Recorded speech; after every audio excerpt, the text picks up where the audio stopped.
교육의 형태입니다. 교육의 형태는 교육자의 의도, 대상, 내용, 방법, 장소, 과정 등에 따라서 구분을 하고 있습니다. 그래서 크게 형식적 교육과 비형식적 교육이 있는데요. 먼저 형식적 교육은 제도권 내 교육을 말하는 것이죠. 학교를 바로 제도권 교육이라고 하죠. 이 형식적 교육, 제도권 교육은 체계적인 학습을 진행하고 있고 학습이 굉장히 논리적이고 일관성이 있겠죠. 체계적이니까. 단점도 물론 있습니다. 학습자의 요구와 개성을 경시할 수 있고요. 단순하게 모두 다 같이 교육을 하기 때문에 획일적인 교육이 이루어질 수 있는 것이죠. 그럼 비형식적 교육은요? 제도권 밖의 교육, 학교 외의 교육을 말하는 것입니다. 학교 외에도 학교 밖에서도 교육을 하고 있죠. 가정교육, 그리고 또래나 대중매체 등을 통해서 우리가 요즘은 유튜브를 많이 보죠. 제도권 밖의 교육을 우리가 또 받고 있는 것입니다. 비형식적 교육은 장점이 학습자의 요구, 개성, 특성을 반영을 하고 있다는 것이죠. 단점은요, 체계적이고 일관성이 있을 수가 없습니다. 체계성과 일관성이 없다는 것이죠.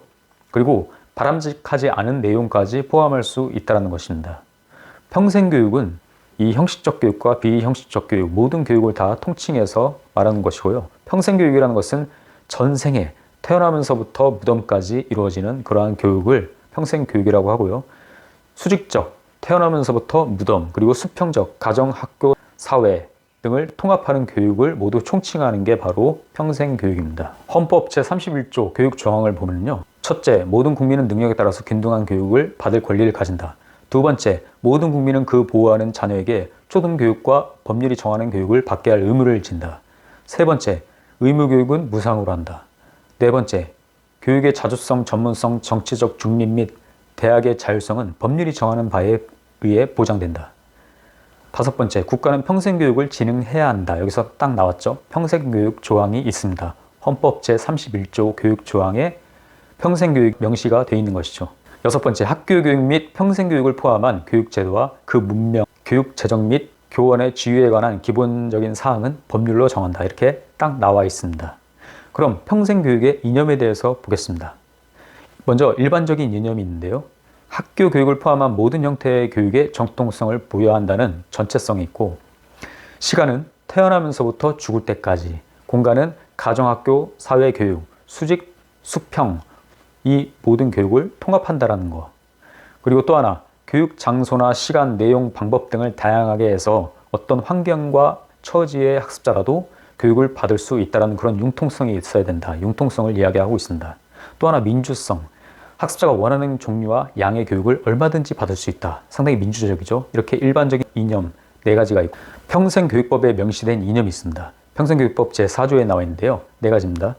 모든 국민은 평생교육의 기회를 균등하게 보장받고, 평생교육은 학습자의 자유로운 참여와 자발적인 학습을 기초로 해서 이루어지고, 평생교육은 정치적 개인적 편견의 선전을 위한 방편으로 이용돼서는 당연히 안 되겠죠. 또 하나, 일정한 평생교육 과정을 이수한 자에게 그에 맞는 자격과 학력 인정을 부여를 해야겠죠. 당연한 것입니다.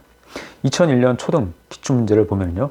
평생교육은 일반 교육과 전문교육과의 조화로운 균형을 강조하고 연령 제한이 없고 학습자와 자기주도적 학습을 강조합니다. 또한 교육의 융통성과 자율성을 존중을 하고요. 평생교육은 평생에 걸친 교육 기회의 균등한 분배를 확대하기 위해 노력한다.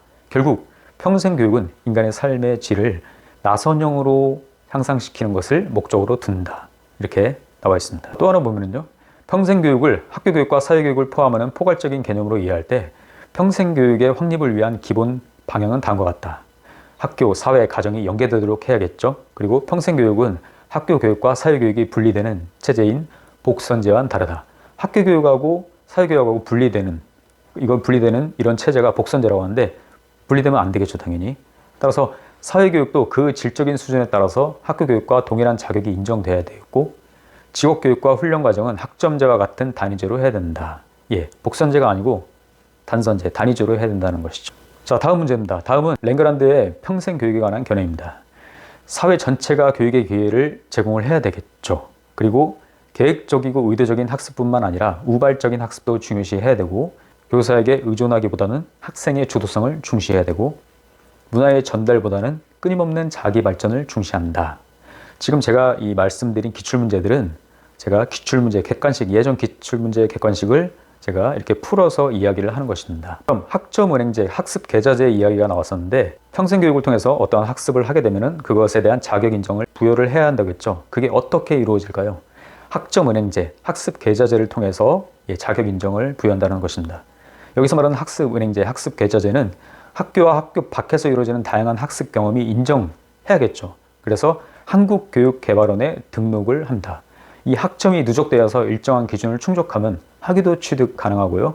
학점은행제는 평생학습 사회를 만들기 위한 그러한 제도라고 보시면 됩니다. 모든 강의는 무료입니다. 다만 구독과 좋아요 꼭 좀 부탁드리겠습니다. 이 채널을 지속하는 힘이 됩니다.